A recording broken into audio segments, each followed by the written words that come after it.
ഞാൻ സർക്കിട്ടിന് ശേഷം ചെയ്യാനിരുന്ന സിനിമ അത് ത്രൂ ഔട്ട് എൻ്റർടൈനർ ആയിട്ടുള്ള പടം ഡോൾബി നേഷൻ. ഫസ്റ്റ് ഗൾഫിൽ വന്ന സമയത്ത് ഇവിടെ നിന്നും എന്തുകൊണ്ട് എങ്ങനെ ഒരു സിനിമ എടുക്കുക എന്നുള്ളതായിരുന്നു ഇനീഷ്യൽ തോട്ടുകൾ.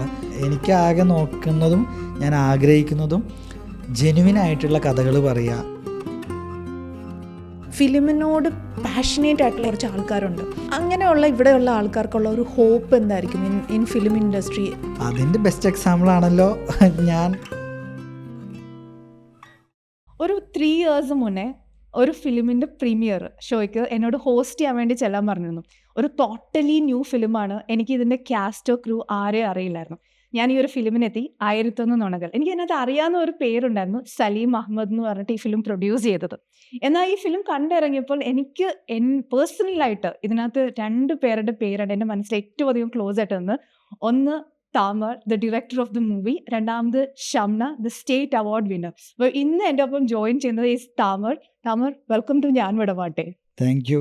ഈ പറഞ്ഞ പോലെ 3 കൊല്ലം മുന്നേ നമ്മളന്ന് ആദ്യമായിട്ട് കണ്ടതാണ്. അതിൻ്റെ ശേഷം കുറേ സമയമായിട്ട് ഇരിക്കും ഇങ്ങനെ പറഞ്ഞ് നടന്നിട്ടില്ല. ഇപ്പോഴാണ് നടന്നത്. സന്തോഷം. അതെ അതെ. അതിനുശേഷം ഇപ്പം 2 ഫിലിംസ് കഴിഞ്ഞു. കുറേ അധികം ആഡ് ഫിലിംസ് നടന്നിട്ടുണ്ട്.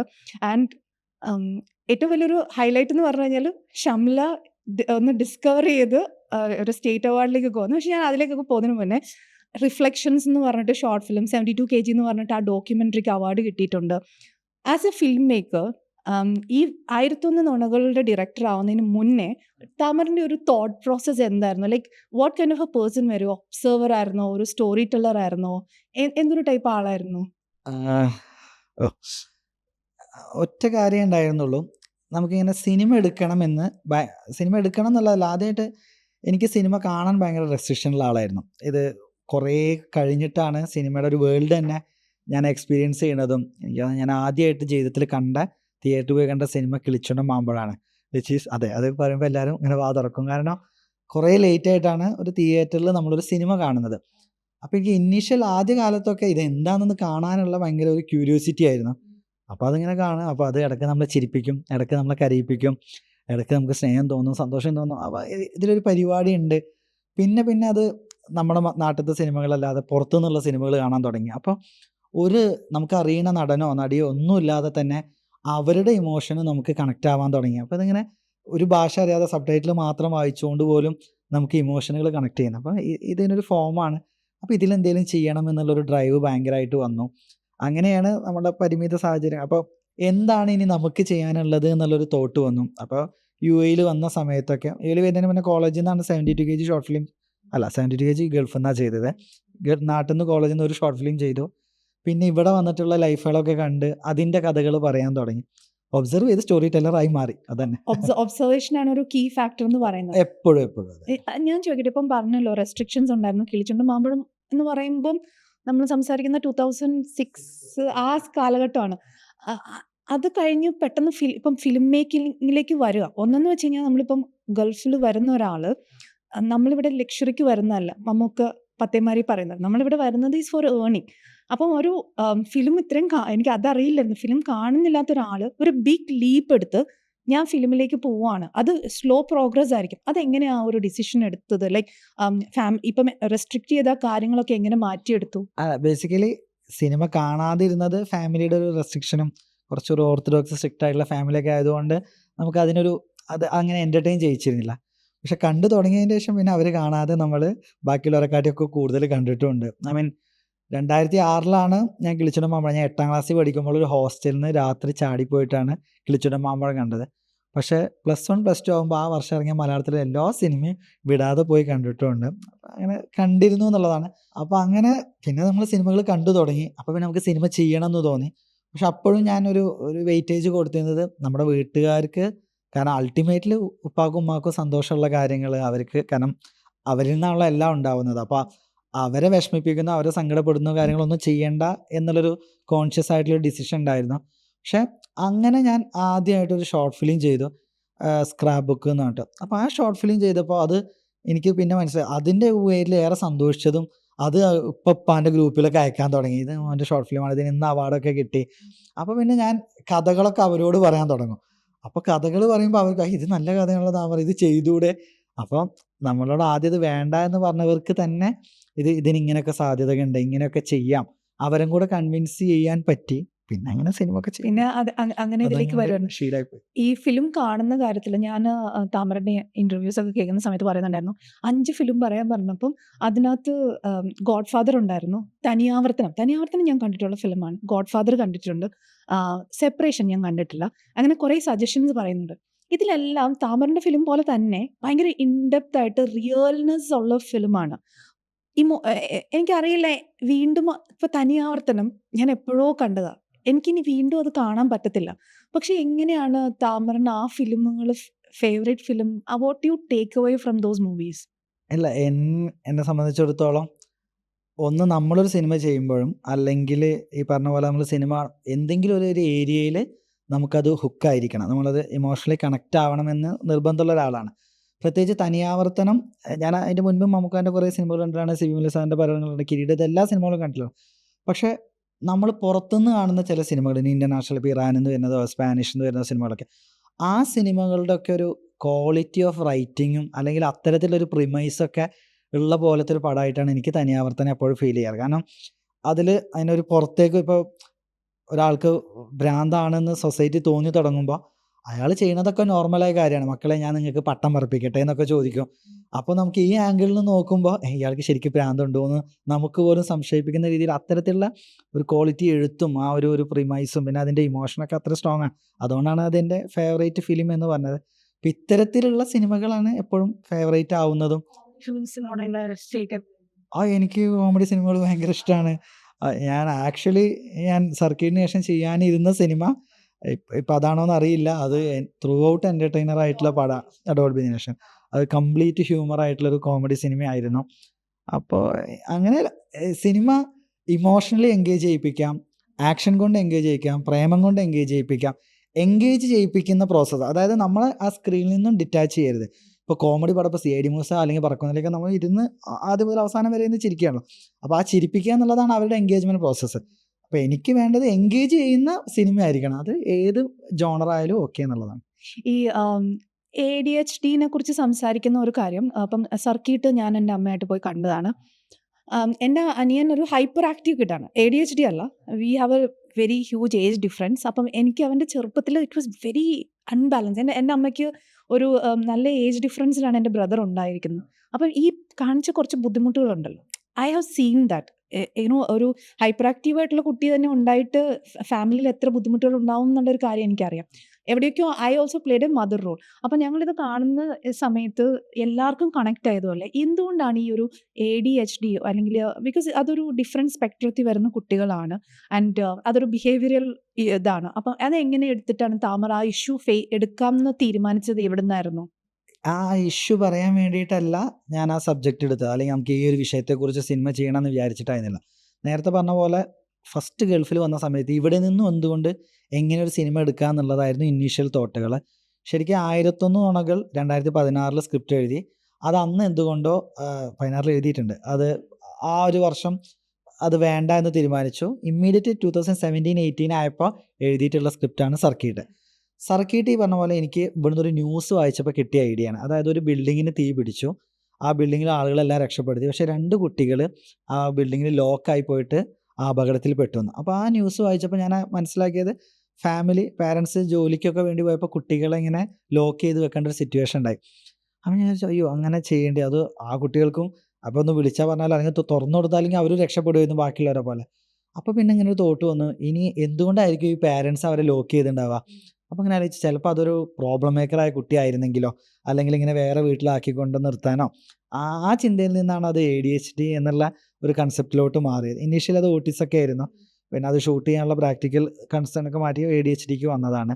പിന്നെ കീർത്തിയുടെ ബ്രദറിനെ പറഞ്ഞ പോലെ ഞാൻ ചെറുപ്പത്തിൽ ഭയങ്കര വികൃതിയായിരുന്നു. വികൃതി എന്ന് പറഞ്ഞാൽ എനിക്ക് തോന്നുന്നു ഒരു വർഷത്തിൽ 2-3 സ്കൂളൊക്കെ മാറിയിട്ടുണ്ട്. അത് അത്രയും ഹൈപ്പറാണോ എന്താണെന്ന് എനിക്കും അറിയണ്ടായിരുന്നില്ല. അപ്പോൾ ചിലർ പറയും 4-ാം വയസ്സിൽ നട്ടപ്രാന്താന്നൊക്കെയാണ് നാട്ടിൽ പറയുക. അപ്പോൾ ശരിക്കും അങ്ങനെയല്ല, ഇതിനൊരു സയൻറ്റിഫിക്കൽ സൈഡും ഉണ്ട്, നമ്മൾ ഇങ്ങനും കൂടിയൊക്കെ നോക്കി കാണണം എന്നൊക്കെ പറയാൻ തോന്നിയിട്ടൊക്കെ അങ്ങ് ADHD ലാൻഡ് ചെയ്തു. ബട്ട് എനിക്ക് തോന്നുന്നു അത് കുറേ പേർക്കൊരു ഹെൽപ്ഫുൾ ആയിട്ടുള്ള ഒരു കാര്യമാണ്.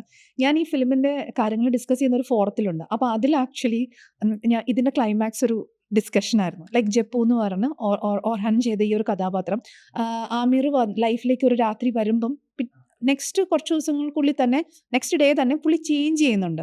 ഞാനത് താമരയുടെ അടുത്ത് എൻ്റെ പേഴ്സണലി ഇൻട്രസ്റ്റഡ് ആണ്. ബിക്കോസ് എനിക്കത് അത് അനലൈസ് ചെയ്യാൻ എന്തുകൊണ്ടായിരിക്കും ആ കുട്ടി മാറിയത്? Like it's it because parents കൊടുക്കാത്ത അറ്റൻഷൻ കിട്ടിയത് കൊണ്ടാണോ? അങ്ങനെയാണ് എനിക്ക് മനസ്സിലായത്. അങ്ങനെ വളരെ സിമ്പിളാണ് അതിൻ്റെ ലൈന്. ഈ പറഞ്ഞത് തന്നെയുള്ളൂ. അതായത് അവനെ ആരും മനസ്സിലാക്കിയിട്ടില്ല എന്നുള്ളതായിരുന്നു. കാരണം അവൻ ഭയങ്കര വാശി കാണിക്കും. അവൻ്റെ വാശിക്കൊക്കെ അവൻ്റേതായ കുറുമ്പ് ചിലപ്പോൾ നമുക്കത് കാണാൻ പറ്റില്ല, അല്ലെങ്കിൽ അത് മനസ്സിലാക്കാൻ പറ്റില്ല. അപ്പം നമ്മൾ ഈ വാശി കാണിക്കുമ്പോൾ നമ്മൾ എന്ത് ചെയ്യണം? തിരിച്ചാണ് ഓപ്പോസിറ്റ് വാശി കാണിക്കുക. പക്ഷെ അമീറിൻ്റെ ക്യാരക്ടറിൽ തിരിച്ചിപ്പോൾ അച്ഛനും അമ്മയ്ക്കും അവനോട് തിരിച്ച് വാശി കാണിക്കാനും അവനെ പിടിച്ച് ലോക്ക് ചെയ്യാനൊക്കെ ഉള്ള ഓപ്ഷൻ, അല്ലെങ്കിൽ ടീച്ചേഴ്സിന് അവനെ നിങ്ങൾ ഷാഡോ ടീച്ചറെ വെക്കണം, അല്ലെങ്കിൽ ഇന്ന് സ്കൂളിലേക്ക് വരണ്ട എന്ന് പറയാനുള്ള ഫ്രീഡം ഉള്ള ആൾക്കാരെ. അപ്പോൾ അവൻ്റെ വാശിയുടെ മുന്നിൽ ഇവരൊക്കെ വേറെ രീതിയിലാണ് റിയാക്ട് ചെയ്തത്. പക്ഷെ അമീറിൻ്റെ കേസിൽ അത് പറ്റില്ല. കാരണം അമീർ അവൻ്റെ മുന്നിൽ സ്റ്റക്കാണ്, സറണ്ടറാണ്. ഇവനൊന്നും ഉറക്കെ കരഞ്ഞാൽ അമീറിൻ്റെ ലൈഫ് ഡേഞ്ചറാണ്. അപ്പോൾ അമീറിന് ആകെ ചെയ്യാവുന്ന ഒരു പണി എന്താണ്? അവൻ്റെ മുന്നിൽ എന്ത് വന്നത് ചെയ്തു കൊടുക്കുക എന്നുള്ളതാണ്. അപ്പോൾ സ്വാഭാവികമായിട്ടും അവൻ പറയുന്ന കാര്യങ്ങൾ ചെയ്യുകയും അവൻ പറയുന്ന കാര്യങ്ങൾ കേൾക്കാൻ ഒരാൾ തയ്യാറാവുമ്പോൾ തന്നെ ആ അറ്റൻഷൻ അവന് ഇന്നേ വരെ ആരും കൊടുത്തിട്ടില്ല. അതുകൊണ്ടാണ് അവന് അമീർ പ്രിയപ്പെട്ടതായതും അമീറിന് ജപ്പ് പ്രിയപ്പെട്ടതായതും. ആ ഒരു റിയലൈസേഷൻ പേരൻസിന് വന്നിട്ട് പേരൻസ് അത് ലൈഫിലേക്ക് അവനെ കേൾക്കുന്നതും അവനോട് സംസാരിച്ചപ്പോഴുമാണ് ആ അവൻ ആ ചേഞ്ചസ്. എക്സാക്ട്ലി. അതായത് പിന്നീട് പാരൻസ് അതിനെ നോക്കിക്കണ്ട. കാരണം ആ കുട്ടി അന്ന് ചോദിച്ചത് ഞാൻ വഴി തെറ്റി വീട്ടിലോട്ട് വന്നതാണോ, നിങ്ങൾ എന്നെ വിളിച്ചിട്ടാണോ വന്നതെന്നാണ് ലാസ്റ്റ് ചോദിക്കുന്നത്. അപ്പോൾ അവർക്ക് അതിൻ്റെ കോണ്ടെക്സ്റ്റ് ഒന്നും മനസ്സിലായില്ല. പക്ഷെ അവർക്ക് മനസ്സിലായി ആ അങ്കിൾ പറഞ്ഞ എന്തോ ഉണ്ടെന്ന്. അത് ഭയങ്കരമായിട്ട് കിട്ടിയിട്ടുണ്ടോയെന്ന് അറിയില്ല. അപ്പോൾ സിനിമയുടെ ഏറ്റവും ലാസ്റ്റ് ഫ്രെയിമിൽ 2 കാര്യങ്ങൾ ഞാൻ കമ്മ്യൂണിക്കേറ്റ് ചെയ്തിട്ടുണ്ട്. ഒന്ന്, താങ്ക് യു എന്ന് അവൻ്റെ കൈയക്ഷരത്തിൽ എഴുതിയിട്ടുള്ളതാണ്. അതിൻ്റെ മുന്നൊരു സീനിൽ പറയുന്നുണ്ട് അവന് ആൽഫബറ്റും പ്രോപ്പറായിട്ട് എഴുതാൻ പറ്റില്ല, അറ്റൻഷൻ മാറി പോകുന്നു. അപ്പോൾ ആ മാറുന്ന ആളിൽ നിന്ന് ഈ എഴുതാൻ പറ്റുന്ന ജപ്പുവായി മാറി. പിന്നെ അവർ തിരിച്ച് നടന്നു പോകുമ്പോൾ അമീർ ഇങ്ങനെ നോക്കി ചിരിക്കുന്നത് ആ ഫാമിലി നടക്കുന്നതും അവൻ്റെ അച്ഛനാണ് അവൻ്റെ കൈ പിടിച്ചിട്ടുള്ളത്. അപ്പോൾ ആ ഒരു രീതിയിലൊക്കെ അത് മാറുന്നു എന്നുള്ളൊരു റിയലൈസേഷൻ. യെസ്. ഈ ഇത്രയും ഇൻഡെപ്ത് ആയിട്ടുള്ള തോട്ട് പ്രോസസ് ഒക്കെ വരുമ്പം നമ്മൾ ഒരു കമേഴ്ഷ്യൽ സൈഡിലേക്ക് നോക്കിക്കഴിഞ്ഞാൽ ഇപ്പം ഞാൻ ചോദിക്കുകയാണ്, മലയാളി ഓഡിയൻസ് എനിക്ക് ചോദിക്കണമെന്ന് കാഷ്വലായിട്ട് ചോദിക്കുന്നതാണ്. മലയാളി ഓഡിയൻസിന് എത്ര പേർക്ക് ഇപ്പം ഈ അവാർഡ്സിനെ കുറിച്ച് ഇപ്പം നമ്മൾ സ്റ്റേറ്റ് അവാർഡും നാഷണൽ അവാർഡും ആണ് ഓണസ്റ്റ്ലി പലപ്പോഴും നമുക്കറിയാവുന്നത്. പക്ഷേ താമറിനെ കുറിച്ചും ഷംനയെ കുറിച്ചും നോക്കി തുടങ്ങുമ്പോഴാണ്, ഷംലയെക്കുറിച്ച് നോക്കുമ്പോഴാണ് ഏറ്റവും കൂടുതൽ IFFK, IFFI ഇപ്പം ഗോവയിൽ സർക്കിട്ട് വന്നത്. ഇതൊക്കെ എത്രമാത്രം ഓഡിയൻസസിന് അറിയാം. ആൻഡ് ഈ commercial aspect of film Tamar എത്രമാത്രം അത് നോക്കി കാണുന്നുണ്ട്. അതിൻ്റെ ഒരു ഇപ്പം നോക്കിക്കഴിഞ്ഞാൽ ട്രെൻഡ്, വൈറൽ കണ്ടന്റ്, OTT പ്ലാറ്റ്ഫോമിന് വേണ്ടി കണ്ടന്റ് എടുക്കുക, ഇതൊക്കെ എങ്ങനെയാണ് നോക്കി കാണുന്നത്? ഞാൻ ബേസിക്കലി ഇത് രണ്ടും നോക്കി കാണുന്നില്ല എന്നുള്ളതാണ്. എനിക്ക് ആകെ നോക്കുന്നതും ഞാൻ ആഗ്രഹിക്കുന്നതും ജെനുവിൻ ആയിട്ടുള്ള കഥകൾ പറയുക, അല്ലെങ്കിൽ പ്രത്യേകിച്ച് അതായത് നമുക്ക് ഭയങ്കര കൊമേഴ്ഷ്യൽ സക്സസ് അടിക്കണം, അപ്പോൾ അതിന് വേണ്ട ഫോർമുലകൾ അപ്ലൈ ചെയ്ത് അങ്ങനെ സിനിമ എടുക്കുക എന്നല്ലാതെ ഹൃദയത്തിൻ്റെ ലാംഗ്വേജിൽ എന്താണ് ഒരു കഥ പറയുക. കാരണം ജീവിക്കാൻ എനിക്ക് പരസ്യമുണ്ട്, പരസ്യങ്ങൾ ചെയ്യുന്നു അത്യാവശ്യം. അപ്പോൾ ഇതിൻ്റെ സിനിമ എടുക്കാൻ ഭയങ്കര ഡെസ്പറേറ്റ് അല്ല, അല്ലെങ്കിൽ അതിൽ ഇങ്ങനെ ഭയങ്കര ആക്റ്റീവായിട്ട് അതിന് വേണ്ടി എന്താ വെച്ചാൽ ഞാൻ അതിനൊരു ആർട്ടായിട്ട് തന്നെയാണ് ട്രീറ്റ് ചെയ്യുന്നത്. അപ്പോൾ നമ്മൾ ഹൃദയത്തിൻ്റെ ഭാഷയിൽ ജെനുവിൻ ആയിട്ടുള്ള കഥകൾ പറയാൻ ശ്രമിക്കുക. ഈ കഥകൾ പറയുന്നതിന് കിട്ടുന്ന അംഗീകാരങ്ങളായിട്ടാണ് ഈ വേദികളിൽ പോകുന്നതും. പക്ഷെ അതിനേക്കാൾ സന്തോഷം ഇപ്പോൾ വേദികൾ പോയിട്ടില്ലെങ്കിലും നാട്ടുകാർ കൂടുതൽ നമ്മുടെ സിനിമ കാണുക എന്നുള്ളതാണ് നമ്മുടെ അൾട്ടിമേറ്റ് സന്തോഷം. പിന്നെ 1001 ഗുണങ്ങളുടെ സമയത്തൊക്കെ അത് ഈ പറഞ്ഞ പോലെ അതിൽ ആരും അറിയുന്നവരില്ല. അതിൻ്റെ പ്രൊഡ്യൂസർ അല്ലാത്ത എല്ലാവരെയും കംപ്ലീറ്റ് പുതിയ ആൾക്കാരാണ്. ഞാൻ പുതിയ, അതിൻ്റെ യൂണിറ്റ്, അതിൽ അഭിനയിച്ച എല്ലാവരും പുതിയ ആൾക്കാർ. പക്ഷെ ആ സിനിമയ്ക്കൊക്കെ ഇത്തരം ഒരു അത് ആദ്യം നമ്മൾ പടം ലോഞ്ച് ചെയ്തത് IFFKയിലാണ്. അപ്പോൾ അങ്ങനത്തെ ഒരു സ്ഥലത്ത് സെലക്ഷൻ കിട്ടുന്നു, അവിടുന്ന് അത് ചർച്ചയാവുന്നു. അപ്പോൾ അതുകൊണ്ട് അത് കൂടുതൽ ആളുകളിലേക്ക് എത്താനൊക്കെ ഹെൽപ്പ് ചെയ്യുന്നു എന്നുള്ളതാണ്. സ്വാഭാവികമായിട്ടും തിയേറ്ററിൽ ഭയങ്കര ഹിറ്റടിക്കുന്ന സിനിമകളും നമുക്ക് ചെയ്യണം. അങ്ങനത്തെ സിനിമകൾ തന്നെയാണ് വേണ്ടത്. ആളുകൾ വന്ന് നമ്മുടെ സിനിമ അത് ഇമോഷനാണെങ്കിൽ എന്താണെങ്കിലും അത് എൻഗേജ് ചെയ്യാൻ പറ്റട്ടെ എന്നുള്ളത് തന്നെയാണ്. അതുപോലെ തന്നെ ഇത്തരം പുറത്തുള്ള വലിയ വലിയ വേദികൾ, അല്ലെങ്കിൽ ഇപ്പോൾ IFFI ഞാൻ പോയപ്പോൾ അവിടുത്തെ ഒരു ജൂറി മെമ്പർ പറഞ്ഞത് ഇന്ത്യയിൽ നിന്ന് 460 സിനിമയാണ് ഫൈനൽ റൗണ്ടിൽ ഉണ്ടായിരുന്നത്. അതിൽ നിന്നും 25 സിനിമയിൽ ഒന്നായിട്ടാണ് മാറുന്നത്. അതിൽ നിന്നും 3 സിനിമകളാണ് കോമ്പറ്റീഷനിലോട്ട് പോകുന്നത്. അത് മലയാളത്തിൽ നിന്ന് ഒരു സിനിമ. അപ്പോൾ ആ രീതിയിലൊക്കെ സിനിമ അവിടെയും എത്തുന്നുണ്ട്, അല്ലെങ്കിൽ അത്തരം ഒരു ഓഡിയൻസിനും അല്ലെങ്കിൽ പുറത്തുനിന്നുള്ള ആളുകൾക്കൊക്കെ അത് കണക്റ്റ് ആവുന്നു എന്നുള്ളതും ആസ് എ മേക്കർ നമുക്ക് ഭയങ്കര സന്തോഷം ആസ് എ തരുന്ന film maker that was your view. അത് Yeah, തന്നെയായിരുന്നു അതെ എയിം എന്ന് അതെ പറയുന്നത്. ഞാൻ ചോദിക്കട്ടെ, അപ്പം ഇപ്പം നമ്മൾ നോക്കുന്ന നമ്മളൊരു ഗൾഫ് പേഴ്സോണയിലാണ് നമ്മൾ ഫിലിംസ് എടുത്തിരിക്കുന്നത് കൂടുതലും. നാട്ടിലേക്ക് പോയി കഴിഞ്ഞാൽ ഇറ്റ്സ് എ ബിഗർ സീനേറിയോ എന്ന് വെച്ച് കഴിഞ്ഞാൽ ഫിലിം വേറൊരു കമേഴ്ഷ്യൽ പെർസ്പെക്റ്റീവിലാണ് കൂടുതലും കാണുന്നത്. താമര ആലോചിച്ചിട്ടുണ്ടോ when you go back and I mean when you are going to start there, അടുത്ത ഫിലിം ചെയ്യുമ്പോഴും അപ്കമിങ് പ്രോജക്ട്സ് ഒക്കെ ചെയ്യുമ്പോൾ എന്തെങ്കിലും റെസ്ട്രിക്ഷൻസ് ഫീൽ ചെയ്യുന്നുണ്ടോ? അതോ you as a film maker you are flexible that way? ഞാൻ ഫ്ലെക്സിബിൾ ഒന്ന് നമ്മൾ ഗൾഫിൽ നിന്നുള്ളതും ഗൾഫിൽ നിന്ന് നമ്മൾ സിനിമ ചെയ്തപ്പോൾ നമ്മളുടെ ടാർഗറ്റും നമ്മളുടെ എയിമും ഒക്കെ ഇത് കേരളത്തിലുള്ളവർക്ക് മനസ്സിലാവണം, അല്ലെങ്കിൽ തിയേറ്ററിൽ വർക്കാവണം, അല്ലെങ്കിൽ നാട്ടുകാർക്ക് കിട്ടുന്ന സിനിമ ചെയ്യുക എന്നുള്ളതാണ്. ഇതേ പ്രോസസ്സ് തന്നെയാണ് നമ്മൾ നാട്ടിൽ പോകുമ്പോഴും. എനിക്ക് റെസ്ട്രിക്ഷൻസ് ഒന്നും ഫീൽ ചെയ്തിട്ടില്ല. മാത്രമല്ല ഇപ്പം നമ്മൾ ഉണ്ടാക്കിയെടുക്കുന്ന ഒരു സ്പേസ് ഉണ്ടല്ലോ, അതിന് ശരിക്കും ഒരു റെസ്പെക്റ്റ് കൂടുതലായിട്ടാണ് എനിക്ക് ഫീൽ ചെയ്യണത്. നമ്മൾ ഇപ്പോൾ കാരണം നമുക്ക് കൊമേഴ്ഷ്യൽ ഹിറ്റ് അടിക്കാൻ വേണ്ടിയിട്ട് ടെംപ്ലേറ്റിൽ സിനിമ എടുത്താലും അത് വർക്കാവണമെന്നൊരു നിർബന്ധമില്ല. അങ്ങനെയാണെങ്കിൽ ഇറങ്ങുന്ന എല്ലാ പടങ്ങളും സൂപ്പർ ഹിറ്റ് ആവണ്ട. ആട്ടും പാട്ടും ആക്ഷനുള്ള പടങ്ങളൊന്നും എല്ലാ പടവും എപ്പോഴും വിജയിക്കില്ല. സിനിമ കൃത്യമായ രീതിയിൽ പ്ലേസ് ചെയ്യപ്പെടുമ്പോൾ, കൃത്യമായ രീതിയിൽ ആളുകൾക്ക് കണക്ട് ചെയ്യുമ്പോഴാണ് സിനിമ വിജയിക്കുന്നത്. ഏത് വിജയിക്കുന്ന പടത്തിനും ആ ഒരു യൂണിവേഴ്സൽ ഇമോഷൻ ഇതുണ്ടാവും. അപ്പോൾ അതുപോലെ തന്നെ നമ്മുടെ സിനിമ ഇപ്പുറം സൈഡിലും ഇങ്ങനെ ആളുകൾക്ക് കണക്റ്റ് ആവുന്നുണ്ട്. അതിൽ നമുക്ക് ഈ പറഞ്ഞ പോലെ അവാർഡും മറ്റൊക്കെ കിട്ടി നമ്മളെടുത്ത പണി കറക്റ്റാണ്. അതിനൊരു അംഗീകാരം കിട്ടുന്നതൊക്കെ നമുക്ക് കുറച്ചും കൂടെ ആളുകളുടെ അടുത്ത് ഡോറൊക്കെ ഓപ്പൺ ആക്കിയിട്ടാണെന്നുള്ളതാണ് എനിക്ക് ഓപ്പർച്യൂണിറ്റി കിട്ടുന്നതായിട്ട് ഫീൽ ഫീൽ ചെയ്യുന്നത്. ചെയ്തത്. നമ്മളിപ്പം താമര മുന്നേ പറഞ്ഞിട്ടുണ്ടായിരുന്നു, ഈ ഒരു ഫിലിമിൽ ഇപ്പോൾ 1001 നുണകളിൽ എല്ലാം new faces you did. Like നമുക്കറിയാവുന്ന കഥയാണ്, ഓഡിഷൻസ് ചെയ്ത കാര്യവും ഈ ചൂസ് ചെയ്ത കാസ്റ്റ്. അതിൽ എനിക്കൊരു പേഴ്സണൽ എക്സ്പീരിയൻസ്, ബിക്കോസ് അന്ന് ഷംലയുടെ കൂടെ ഞാനും ഒരുമിച്ച് ഒരു വണ്ടിയിൽ വരുന്നു. I M meeting Shamla for the first time. Shamla വേറൊരു സ്ഥലത്ത് വർക്ക് ചെയ്യുന്നൊരു കുട്ടിയാണ്. വളരെ ഫിയർഫുള്ളായിട്ട്, വളരെ ഹമ്പിളായിട്ട്, ലോ ആയിട്ടിരുന്ന് എനിക്ക് എങ്ങനെയാണെന്ന് അറിയില്ല. അപ്പം നമ്മളുടെ മനസ്സിൽ എപ്പോഴും തമർ ഒരു ഗൾഫിലെടുത്ത ഫിലിം എന്ന് പറയുമ്പോൾ ഒരു ചെറിയ ഒരു വി സീറ്റ് 1 ലെവൽ ഡൗൺ, പെട്ടെന്ന് എടുത്തതായിരിക്കും, അല്ലെങ്കിൽ ഇങ്ങനെ ആയിരിക്കും എന്നൊരു ഫീലിംഗ്. ആ കൂട്ടത്തിലുള്ള ആളാണ് ഞാൻ. സ്റ്റെയറിലിരുന്ന എൻ്റെ movie first and last time അങ്ങനത്തെ ഒരു ഇങ്ങനെ സ്റ്റെയർസിലിരുന്ന് കാണുന്നു. ഷംലയുടെ പെർഫോമൻസ് കണ്ടപ്പോൾ ഐ വാസ് ഷോക്ക്. ലൈക്ക് ഇങ്ങനെയൊക്കെ ചെയ്യാൻ പറ്റും. അപ്പം പുള്ളിക്കാരി പറയുന്നുണ്ട് അതിന് കിട്ടിയ ട്രെയിനിങ് ആണ്. എന്നാൽ നമ്മൾ 1001 നുണകളിൽ നിന്ന് നേരിട്ട് സർക്കിട്ടിലേക്ക് വരുമ്പോൾ വളരെ എസ്റ്റാബ്ലിഷ്ഡ് ആയിട്ട് വളരെ ഇൻഡെപ്ത് ക്യാരക്ടേഴ്സിനെ എടുക്കുന്ന ആക്ടേഴ്സാണ്. ദിവ്യ ആണെങ്കിലും ആസിഫിക്ക ആണെങ്കിലും ദീപക് ആണെങ്കിലും ഒക്കെ ഒറഹാൻ നമ്മൾ എക്സ്പെക്ടേഷനൊക്കെ മേളിലും പോയി. അപ്പം what is the difference you see? ഏതാണ് താമറിന് കൂടുതലും ഈസിയർ ആയിട്ട് ഫീൽ ചെയ്യുന്നത് എന്ന് വെച്ചാൽ, ഒന്ന് പ്രഡിക്റ്റബിൾ ആയിട്ടുള്ള ആക്ടേഴ്സ്, ഒന്ന് വളരെ അൺപ്രഡിക്റ്റബിൾ ആയിട്ടുള്ള actors. Which one is easier for you? രണ്ട് കാര്യമാണുള്ളത്. ഒന്ന്, കാസ്റ്റിംഗ് എന്നുള്ളത് നമ്മളുടെ ഡയറക്ടറുടെ പണി ഒരു 50% കുറക്കുന്ന ഒരു ജോലിയാണ്. അപ്പോൾ എപ്പോഴും നമ്മൾ നന്നായി സ്ക്രിപ്റ്റ് എഴുതി ഒരു ക്യാരക്ടർ എഴുതി അതിൻ്റെ കാസ്റ്റിങ്ങിലാണ് അതിൽ നമ്മളൊരു കോൺഷ്യസ് ആയ ഡിസിഷൻ, അത് പുതിയ ആളായിക്കോട്ടെ അല്ലെങ്കിൽ അത് ഈ ക്യാരക്ടറിന് എഴുതി വെച്ച ആളുമായിട്ട് മാച്ച് ആവുന്നു എന്ന് ഉറപ്പ് വരുത്തി അങ്ങനെ ഒരാളെ കാസ്റ്റ് ചെയ്താൽ ബാക്കി 50% മതി പെർഫോമൻസിന് എന്നുള്ളത്. അപ്പോൾ 1001 നുണകളും ഇത് രണ്ടും വർക്കാവുന്നതിൻ്റെ ഏറ്റവും ബേസിക് കാര്യം എന്താ വെച്ചാൽ, എഴുത്ത് നന്നാവുമ്പോഴാണ് സ്ക്രീനിൽ ഇവർ നന്നായി റിഫ്ലക്റ്റ് ചെയ്യാൻ പറ്റുക. അത് ഒരു മോശം സ്ക്രിപ്റ്റിൽ ഒരു മോശം വലിയ എസ്റ്റാബ്ലിഷ് ആക്ടർ വന്ന് അഭിനയിച്ചാലും അത് ഭയങ്കര മോശമായിരിക്കും, ആ ക്യാരക്ടർ വീക്കായിരിക്കും. നേരെ മറിച്ച് നല്ലൊരു ക്യാരക്ടർ നല്ലൊരു സ്ക്രിപ്റ്റിൽ ഏറ്റവും പുതിയ ആൾ വന്ന് അഭിനയിച്ചാലും ആ ക്യാരക്ടർ നന്നാവും. അപ്പോൾ നമ്മൾ എഴുതുന്ന ക്യാരക്ടറുകളും അവരുടെ റിയാക്ഷൻസും മൊമെൻറ്റുകളൊക്കെയാണ് ഇത് അഭിനയിപ്പിച്ച് ഫലിപ്പിച്ച് നന്നാക്കുന്നത്. പിന്നെ ഞാൻ 2 കുട്ടിയോട് വർക്ക് ചെയ്തപ്പോൾ മറ്റവർ കമ്പാരിറ്റീവ്ലി പുതിയ ആളുകളാണ്. അപ്പോൾ അവർ നമ്മൾ കുറച്ചധികം പറഞ്ഞു കൊടുക്കേണ്ടി വരും, ഇങ്ങനെ ഇങ്ങനെ ഇങ്ങനെ എന്നുള്ള. അപ്പോൾ അവർക്ക് അതിൻ്റേതൊരു പേടിയുണ്ടാവും.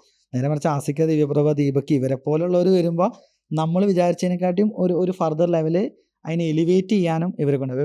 എനിക്കിപ്പോഴും ഓർമ്മയുണ്ട്, ഈ സർക്കിട്ട് റിലീസ് ചെയ്തിട്ടുള്ള ആദ്യത്തെ 1-2 ദിവസം വന്ന എല്ലാ റിവ്യൂവും Asif Ali elevate Thamar K V Sarkeet എന്നുള്ളതായിരുന്നു. അതായത് ആ ക്യാരക്ടറും ആളുടെ അഭിനയം കൊണ്ടും അതിനങ്ങ് പൊക്കി വെക്കാൻ പറ്റുന്നു എന്നുള്ളതാണ്. പക്ഷെ ഇതൊക്കെ നല്ല എഴുത്തിനനുസരിച്ചിരിക്കും പെർഫോമൻസ് പരിപാടി.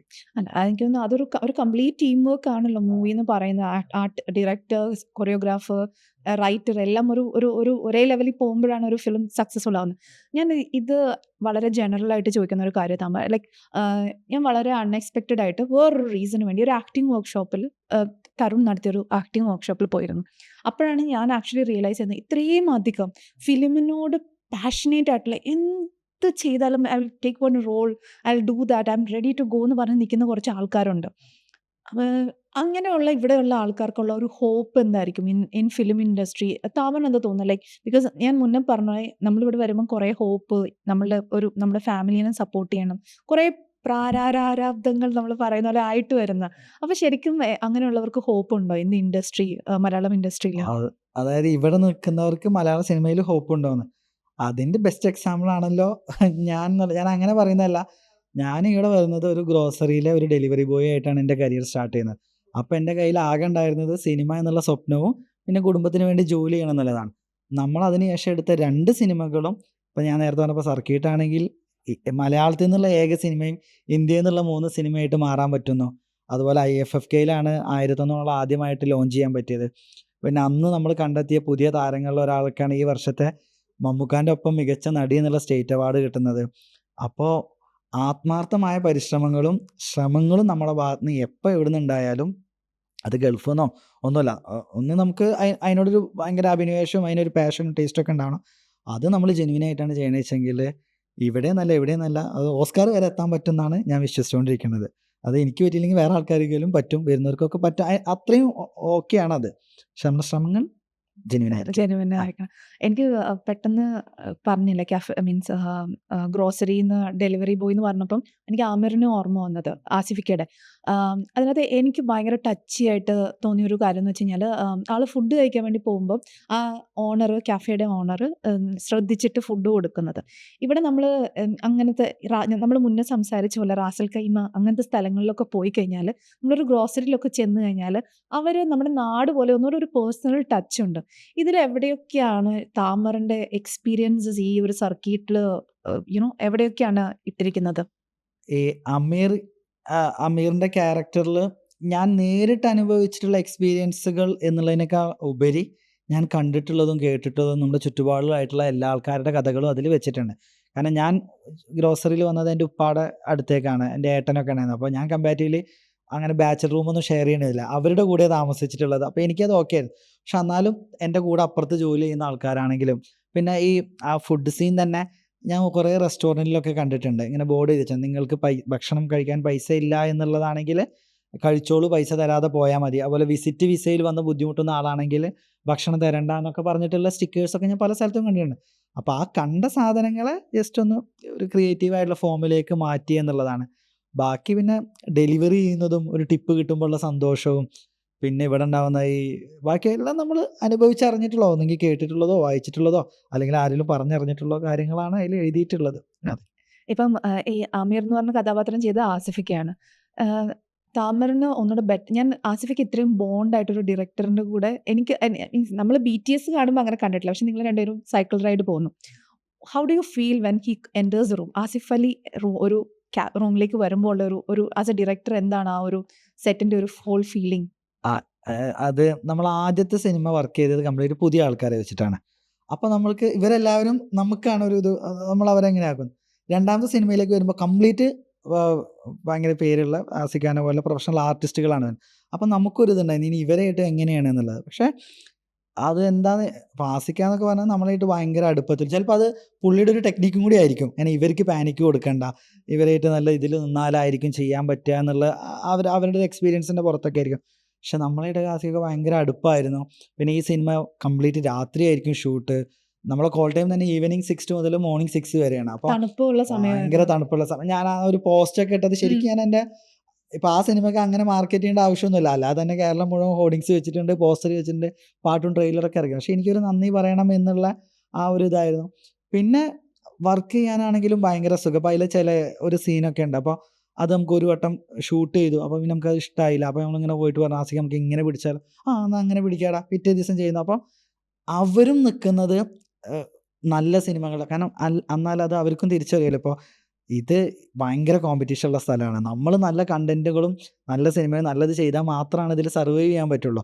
അപ്പോൾ ഈ നല്ല കണ്ടന്റ് ഉണ്ടാക്കാൻ നിൽക്കണമെങ്കിൽ അതിൽ ഈഗോയൊന്നും ഇല്ലാതെ ഒരു ടീമായിട്ട് നിൽക്കുമ്പോഴോ എന്നുള്ള രീതിയിൽ. പിന്നെ ഇവിടെ വന്നപ്പോൾ ആസിഖൊന്നും കാണാത്ത സ്ഥലമാണ് കൊർഫുഖാൻ. ദുബായിലൊക്കെ പലവട്ടം വന്നിട്ടുണ്ടെങ്കിലും അപ്പോൾ ആ റോഡ്, ടെറൈൻ, പിന്നെ ബൈക്ക് ഓടിക്കുന്നു. അപ്പോൾ ഞങ്ങളെല്ലാവരും ഇങ്ങനെ ചില്ല് ചെയ്യുന്നു. പിന്നെ അങ്ങനെ ഭയങ്കര രസമായിട്ടാണ് ചെയ്തത്. ഇപ്പോൾ ഞങ്ങൾ ലാസ്റ്റ് ഗോവയിലായിരുന്നെങ്കിലും എല്ലാവരും അവിടെ തന്നെയായിരുന്നു. അപ്പോൾ നമ്മുടെ സിനിമ ഞങ്ങൾ വിചാരിച്ചത് കഴിഞ്ഞു, ഇനി ഷൂട്ട് കഴിഞ്ഞാൽ നിൽക്കും. ഷൂട്ട് കഴിഞ്ഞ് റിലീസ് ചെയ്യും. ഇപ്പോൾ അടുത്തൊരു പരിപാടി വരുന്നു. വീണ്ടും നമ്മളൊരു ഓൾമോസ്റ്റ് 30 പേര് നമ്മളെ ക്രൂ അവിടെ ഉണ്ടായിരുന്നു. ഇതേ ഷൂട്ടിങ്ങിൻ്റെ ഫണ്ണും ചില്ലൊക്കെ ആയിട്ട് അവിടെ ഗോവയിൽ. അത് ഒരു സ്പെഷ്യൽ മെൻഷൻ, ജൂറിയുടെ മെൻഷൻ ഉണ്ടായിരുന്നു, ഒർഹാൻ. ഓക്കെ. ഈ ആസിഫിക്കയുടെ ഈ ഇപ്പം സർക്കിട്ടിൽ എടുത്തപ്പം when you see on the screen, ഏതൊരു സീൻ കണ്ടപ്പോഴാണ് you felt like my cast is totally right? ആ ഒരു ഫീലിംഗ് വന്നത് ഏത് സീനിലായിരുന്നു? അങ്ങനെ പറയുന്ന അത് ആസിഖാനെ പോലെ ഒരാളെ കാസ്റ്റ് ചെയ്താൽ കാസ്റ്റിംഗ് പെർഫെക്റ്റ് ആയിരിക്കും. എല്ലാ സീനും അവർ അഭിനയിച്ച് ഫലിപ്പിക്കും, അതിൽ ഡൗട്ടില്ല. പക്ഷെ വേറൊരു കാര്യം ഞാൻ നോട്ടീസ് ചെയ്തിട്ടുണ്ടായിരുന്ന പോയിന്റ്, ഇപ്പം ബാക്കിയുള്ള സീനും ഡയലോഗ്സൊക്കെ നമ്മൾ എഴുതുന്നതാണ്. അപ്പോൾ എഴുതുന്നത് അവർ നന്നായി പെർഫോം ചെയ്യുന്നു, നമ്മൾ മോണിറ്ററിൽ നിന്ന് ഓക്കെ അടിക്കുന്നു എന്നുള്ളത്. പക്ഷെ അതല്ലാതെ മൈന്യൂട്ടായിട്ടുള്ള ചില ഇൻപുട്സ് നമ്മൾ പറയാതെ ആസ് എൻ ആക്ടർ എക്സ്പീരിയൻസിന് പുറത്ത് അവർ ചെയ്യുന്ന കാര്യങ്ങളുടെ അത് പിന്നീട് സിനിമ കാണുമ്പോഴാണ് എനിക്കും കിട്ടിയിട്ടുള്ളത്. സിനിമ ഷൂട്ട് എടുക്കുമ്പോൾ മനസ്സിലായിട്ടില്ല. സിനിമ ഇങ്ങനെ കാണുമ്പോൾ ഇത് കൊള്ളാലോ, ഇത് ഞാൻ പറഞ്ഞതല്ല, അങ്ങനെ തോന്നിയ 1-2 മൊമെൻറ്റുകൾ എനിക്ക് ഭയങ്കര സന്തോഷം. അതായത് ഒന്ന്, ആസിഖാനെ ഒരു 2 കാറ് വരുന്ന സീനുണ്ട്. ഞാൻ മുൻപൊരു ഇൻ്റർവ്യൂ കണ്ടു. അപ്പോൾ ഒരു കാർ എങ്ങനെയാണെന്ന് വെച്ചാൽ മറ്റേ ജോലി ഓഫർ ചെയ്യാൻ വരുന്ന സാറാണ് വരുന്നത്. അപ്പോൾ ആ കാറ് വരുമ്പോൾ ആസിഖ ഇങ്ങനെ കൈ ഇങ്ങനെ ഒരു പതിയെയാണ് ഇങ്ങനെ പൊക്കിയിട്ടാണ് സാർ വണ്ടി നിർത്തുക എന്നുള്ള ഇതിൽ പറഞ്ഞത്. അടുത്ത് കുറച്ച് കഴിഞ്ഞ സീനിൽ ഒരു ഫ്രണ്ടാണ് ഫ്രണ്ട് വരുമ്പോൾ ഇങ്ങനെയാണ് കൈ വെക്കണത്. ഇത് നമ്മൾ എഴുതിയിട്ടുള്ളതല്ല. അപ്പോൾ അത് ആ ആക്ടർ ആ സിറ്റുവേഷൻ മനസ്സിലാക്കിയിട്ട് അത് ബിഹേവ് ചെയ്യുന്ന രീതിയാണ്. അതുപോലെ തന്നെ ആ പാട്ടിലാണ് മറ്റേ ഫുഡ് ഡെലിവറി ചെയ്യാൻ പോകുന്ന ഒരു സീൻ. അപ്പോൾ ഫുഡ് ഞാൻ അവിടുത്തെ സീൻ ഇത്രേ ഉള്ളൂ, ആൾ ഫുഡ് തരുന്നു, അത് മേടിച്ച് ബൈക്കിലേക്ക് ഓടിപ്പോകുന്നു. ഈ പോകുന്ന വഴിയിൽ ഒന്നും കൂടി ആ കവറ് നോക്കിയിട്ട് അത് ഏതാ വില്ല അഡ്രസ്സ് എന്നൊക്കെ ഒന്ന് ഉറപ്പിച്ചൊരു പോക്കുണ്ട്. ഇങ്ങനെയുള്ള കുഞ്ഞു കുഞ്ഞു സാധനങ്ങൾ ഇവർ ഇടുന്നതിലാണ്, അത് ഇടുന്നുണ്ടല്ലോ, അത് ഇവർ പൊക്കുന്നുണ്ടല്ലോ എന്നുള്ളതാണ് എനിക്ക് സന്തോഷം. അതല്ലാതെ ആസിഖയുടെ എക്സ്പ്രഷൻ വൈസൊക്കെ അതിൽ എനിക്ക് തോന്നണ ഇപ്പം അടുത്ത കാലത്ത് അദ്ദേഹത്തിൻ്റെ അഭിനയത്തിനെ കുറിച്ചും കൂടുതൽ വന്നിട്ടുള്ളൊരു ഇതാണ്. കാരണം ആ ഭക്ഷണം കഴിക്കുന്ന സീന്, അല്ലെങ്കിൽ ക്ലൈമാക്സിലെ നോട്ടം, അല്ലെങ്കിൽ ബീച്ചിൽ കരയുന്ന സീന്, ഉമ്മാനെ പറ്റി പറയുന്ന സീന്, അങ്ങനെ എല്ലാ സീനും അതിൻ്റെതായ രീതിയിൽ വേറെ പൊന്തിച്ചിട്ടുണ്ട്. ചെറിയ ചെറിയ ഇംപ്രൂവൈസേഷൻസ് അതാണ് സ്ട്രൈക്ക് ചെയ്തത് അതാണ് അല്ലേ? എനിക്കിഷ്ടമായത്. അല്ല, ആസിഫിക്ക ഒരു ഇന്റർവ്യൂവിൽ പറയുന്നുണ്ടായിരുന്നു, എല്ലാത്തിനും ഒപ്പം തന്നെ താമറിന്റെ ഒരു ചായ റെസിപ്പി വളരെ ഇന്റലക്ച്വൽ ആയിട്ട് നമ്മൾ പോകുന്നതിനിടയ്ക്ക് എന്താണ് ആ ചായയുടെ രഹസ്യം? അങ്ങനത്തെ ഒന്ന്, ഞാൻ ഭയങ്കര ചായപ്രാന്തനാണ്. എനിക്ക് ആകെയുള്ള ദുശീലങ്ങളിൽ ഒന്ന് ചായ കുടിക്കുക എന്നുള്ളതാണ്. അപ്പോൾ പ്രത്യേകിച്ച് ഷൂട്ട് രാത്രിയാണ്, അപ്പോൾ പിന്നെ ചായ കുടിക്കുക. അപ്പോൾ ഞാൻ അതിന് മുൻപൊരിക്കൽ കാനഡയിൽ പോയപ്പോൾ അവിടെ ഞങ്ങൾക്കൊരു തൊണ്ടവേദന വന്നപ്പോൾ അവിടെ ഞങ്ങൾ താമസിച്ച വീട്ടിലെ ചേച്ചി അവിടുത്തെ ഒരു ഡ്രിങ്ക് തന്നു. അതൊന്നുമില്ല, ലെമൺ, ഹണി, ജിഞ്ചർ ഒക്കെ കൂടെ മിക്സ് ചെയ്തൊരു വലിയ ജാറാണ്. അപ്പോൾ അത് ചൂടുവെള്ളത്തിലിട്ടിട്ട് ഇങ്ങനെ കലക്കി കുടിക്കും. അപ്പോൾ കുടിച്ചാൽ നമുക്ക് ത്രോട്ടൊക്കെ സുഖം. അപ്പോൾ ഞാൻ എന്ത് ചെയ്ത്, ഈ സിനിമയിൽ അഭിനയിച്ചിട്ടുണ്ട് പുള്ളിക്കാരൻ, നമ്മൾ 1001 ആണെന്നുള്ള വക്കീൽ എന്നുള്ള ക്യാരക്ടർ. അതുപോലെ ഇതിൽ ആസിഖാനോട് പൈസ ചോദിക്കുന്ന ആളുണ്ടല്ലോ, മറ്റേ കമ്മീഷൻ ആളാണ്, ആളുടെ വീട്ടിലാണ് താമസിച്ചിരുന്നത്, സുധീഷ് കറിയ എന്ന് പറയും. അപ്പോൾ പുള്ളി ഷൂട്ടിന് വരുമ്പോൾ ഞാൻ പറഞ്ഞു ഒരു കാര്യം ചെയ്യും, 2 എണ്ണം കൊണ്ടുവന്നോ, അപ്പോൾ ഈ സാധനം ഇങ്ങനെ കുടിക്കും, ഇതിനെയാണ് തമർത്തി എന്ന് പറഞ്ഞിട്ട് ഇങ്ങനെ ആസിഫിക്ക പറഞ്ഞു. പക്ഷെ അത് ആ സമയത്തും ആ ക്ലൈമറ്റിനൊക്കെ നല്ല അല്ല, രസമാണ്. എനിക്ക് ഓർമ്മയുണ്ട്, ഞാൻ ആ സമയത്ത് അവിടുന്ന് മറ്റേ സെറ്റിൽ നിന്ന് കുറച്ച് പേരുടെ ഇന്റർവ്യൂ എടുത്തായിരുന്നല്ലോ. അപ്പൊ സെറ്റിൽ വന്നിട്ടുണ്ടായിരുന്ന ഞാൻ സെറ്റിൽ വന്നിട്ടുണ്ടായിരുന്നു അന്ന്. പ്രശാന്ത് അലക്സാണ്ടറിന്റെ ഇന്റർവ്യൂ ഞാൻ എടുത്തിട്ടുണ്ടായിരുന്നു. പിന്നെ സുധീർ അന്ന് മേക്കപ്പ്, മാർക്കോടെ മേക്കപ്പ് കഴിഞ്ഞിട്ട് സുധി വന്നിട്ടുണ്ടായിരുന്നല്ലോ. അപ്പൊ ഞാൻ ആ സെറ്റൊക്കെ വന്ന് കണ്ടപ്പോ എല്ലാരും ഇങ്ങനെ തളർന്ന് ക്ഷീണിച്ചോ, രാത്രി എടുത്ത് ഉറക്കം ശരിയാവാതെ ഇരിക്കുക എന്നുള്ള ഇത് പറഞ്ഞിട്ടുണ്ടായിരുന്നു. ഇതിൽ നിന്നൊക്കെ മാറി വന്നു കഴിഞ്ഞാൽ ഇപ്പം പറഞ്ഞല്ലോ, ഒരു ബേസ് തന്നിരിക്കുന്നത് ആഡ് ഫിലിംസ് ആണ്. ഞാൻ താമറിന്റെ ആഡ് ഫിലിംസ് ഒക്കെ നോക്കുമായിരുന്നു. ഇപ്പം ആമസോൺ റിങ്ങിന് വേണ്ടി ചെയ്ത ഒരു ആഡ് വളരെ തോട്ട്ഫുൾ ആയിട്ട്, എന്ന് വെച്ചാൽ എനിക്ക് എൻ്റെ വീട്ടിൽ റിംഗ് ഉണ്ട്, അപ്പം എനിക്കറിയാം അതിൻ്റെ ഒരു എഫക്റ്റ് എന്താണെന്ന്. ഞാൻ അതിനകത്ത് നോക്കുമ്പോൾ സെലിബ്രിറ്റി ഡ്രിവൺ ഒരു ആഡ് മേക്കിംഗ് അല്ല. അപ്പോൾ അത് എന്തുകൊണ്ടാണ്, ലൈക്ക് താമറിന് എങ്ങനെയാണ് അത് ഒരു, ഇപ്പം യൂഷ്വലി നമ്മൾ കാണുന്ന ആഡ്സിലൊക്കെ there will be a celebrity presence most of the times, നമ്മുടെ I'm talking about India. അപ്പോൾ അതില്ലാതെ എങ്ങനെയാണ് ഒരു ആഡ് മേക്കിംഗ് പ്രോസസ്? അങ്ങനെയല്ല, ബേസിക്കലി ആഡിൽ നമുക്ക് 2 രീതിയിലാണ്. ഒന്ന്, നമുക്ക് ഏജൻസികളാണ് ബ്രീഫ് തരുന്നത്. അപ്പോൾ നമുക്ക് വന്നിട്ടുള്ള ബ്രീഫുകളൊക്കെ ഇത്തരത്തിലുള്ള ക്രിയേറ്റീവുകളായിട്ടുള്ള കണ്ടന്റുകളായിരുന്നു. അപ്പം ചില ആഡുകളാണ് ഇപ്പം നമ്മൾ ചെയ്തിട്ടുണ്ട്. പിന്നെ ഒന്നാമത് ഞാൻ ചെയ്ത എല്ലാ ആഡും അറബിക് ആഡുകളാണ്. അറബി അല്ലെങ്കിൽ കുറച്ചും കൂടെ ഒരു യൂണിവേഴ്സൽ. മലയാളം ആഡൊന്നും ചെയ്തില്ല. പക്ഷെ ലാസ്റ്റ് നമ്മൾ ചെയ്ത ഒരു അറബി ആഡിൽ സൗദിയിലെ ഏറ്റവും വലിയ ആക്ടറാണ് വന്ന് അഭിനയിച്ചിട്ടൊക്കെ ഉള്ളത്. പക്ഷെ നമുക്കറിയാത്തതുകൊണ്ട് അതൊരു അറബി ആക്ടർ പോലെ തോന്നും. അതുപോലെ എനിക്ക് തോന്നുന്നത് റിങ്ങിൻ്റെ ആഡുകളിലൊക്കെ ഉള്ളവരൊക്കെ ഇവിടെ ഈ കമ്മ്യൂണിറ്റിയിൽ പോപ്പുലർ ആയിട്ടുള്ള ആൾക്കാരാണ്. അപ്പോൾ ഞാൻ ഇന്ത്യൻ ബ്രാൻഡുകൾക്കും അങ്ങനെ ചെയ്തില്ല. പിന്നെ നമ്മൾ ചെയ്തിട്ടുള്ള വി പെർഫ്യൂംസ് ഒക്കെ പോലെയുള്ള ബ്രാൻഡ്, അവരൊക്കെ നോക്കി കാണുന്നത് കുറച്ചും കൂടി ഒരു ഇൻ്റർനാഷണൽ അപ്പീലുള്ള യൂണിവേഴ്സലി ആക്സെപ്റ്റ് ആയിട്ടുള്ള കോൺസെപ്റ്റുകളും അതിൻ്റെ ട്രീറ്റ്മെൻറ്റുമാണ്. അപ്പോൾ ആ ബ്രീഫുകൾ നമ്മൾ ആ രീതിയിൽ ട്രീറ്റ് ചെയ്യുക എന്നുള്ള രീതിയിലാണ് ചെയ്യുന്നത്. ഈ ആഡ്സ് ചെയ്യുന്ന സമയത്ത് ഒരു മെയിൻ കൺസ്ട്രെയിൻറ്റ് എന്താ വരുന്നത്, ഈ ടൈം ഒരു 2 മിനിറ്റ്സ് ടു 5 മിനിറ്റ്സിനുള്ളിൽ കാര്യം കമ്മ്യൂണിക്കേറ്റ് ചെയ്യുക, അതോ ഇതിൻ്റെ എക്സിക്യൂഷൻ, ഐഡിയ? അപ്പോൾ ഐഡിയ ഓൾറെഡി ചിലപ്പം തരും. ഇതിലേതാണ് ഏറ്റവും വലിയൊരു കൺസ്ട്രെയിൻ്റ് ആയിട്ട് 2 കാര്യമുണ്ട്. ഞാൻ എല്ലാത്തിനും 2 കാര്യമുണ്ട്, ഒന്നേ പറയുന്നുള്ളൂ. ഇതെല്ലാം കാണുമ്പോൾ ഞാൻ 2 കാര്യം ഞാൻ പറയുന്നില്ല. ഒന്ന് എന്താന്ന് വെച്ചാലേ, ആഡിൽ നമുക്ക് ഒന്ന് ടൈമിൻ്റെ ലിമിറ്റ് ഭയങ്കരമാണ്. കാരണം 30 സെക്കൻഡാണ്. കാരണം അവർക്ക് അത് 15 ആഡ് എടുക്കുന്നതിനേക്കാൾ ചിലവാണ് ഇത് പോസ്റ്റ് ചെയ്യാനോ ഇത് പബ്ലിഷ് ചെയ്യാനോ. ഇപ്പോൾ നമ്മളൊരു ആഡ് എടുത്തിട്ട് അത് യൂട്യൂബ് റൺ ചെയ്യണമെങ്കിലും അല്ലെങ്കിൽ തിയേറ്ററിൽ കൊടുക്കുമ്പോൾ അവർ പറയുന്നത് 15 സെക്കൻഡേ പറ്റുള്ളൂ. അപ്പോൾ ആ സമയം കൊണ്ട് നമുക്ക് ആ പറയാൻ ഉദ്ദേശിച്ച ഇമോഷൻ കാര്യങ്ങൾ കണക്ട് ചെയ്യാൻ പറ്റുന്നുണ്ടോ എന്ന് ഉറപ്പിക്കലാണ് ഒന്നാമത്തെ ഒരു ഇത്. 2, പരസ്യം നമുക്ക് കഥ ഇങ്ങോട്ടാണ് തരുന്നത്. ഈ കഥയാണ് നിങ്ങൾ പരസ്യം ചെയ്യേണ്ടത്.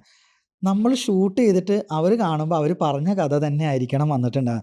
സിനിമ നമുക്ക് പറയാം ഞാൻ ഇങ്ങനെ കഥ ഉദ്ദേശിച്ചത്, നിങ്ങൾക്ക് അത് കിട്ടിയോ ഇല്ലേ എന്നുള്ളത് പറഞ്ഞാൽ മതി. പക്ഷെ പരസ്യം നമ്മൾ ആദ്യം പൈസ മേടിച്ച് അവർ തന്ന ബ്രീഫ് അല്ലെങ്കിൽ നമ്മൾ അങ്ങോട്ട് പറഞ്ഞ കഥ അത് തന്നെയാണ് മറ്റുള്ളവർക്കും എല്ലാവർക്കും കിട്ടുന്നത് എന്ന് ഉറപ്പ് വരുത്തുക എന്നുള്ള പ്രോസസ്സാണ്. അപ്പോൾ എക്സിക്യൂഷനാണ് കുറച്ചുകൂടെ ഞാൻ ഇപ്പോൾ നോക്കുന്നത്. പിന്നെ നമ്മളുടെ ഇപ്പോൾ ലാസ്റ്റ് 2-3 വർഷങ്ങളായി ചെയ്ത എല്ലാ ആഡുകളും കുറേയൊക്കെ ഷൂട്ട് ചെയ്തത് ജോർജിയ, അസർബൈജാൻ, അങ്ങനെ പുറത്തൊക്കെ പോയിട്ട് ഇപ്പോൾ ലാസ്റ്റ് ബോംബെയിലൊക്കെയാണ്. അപ്പോൾ പുറത്ത് പോയിട്ട് എനിക്കും എൻ്റെ പാർട്ണർ ഹാഷിമുണ്ട്. അപ്പോൾ നമുക്കിപ്പോൾ അതൊരു ട്രിപ്പാണ്.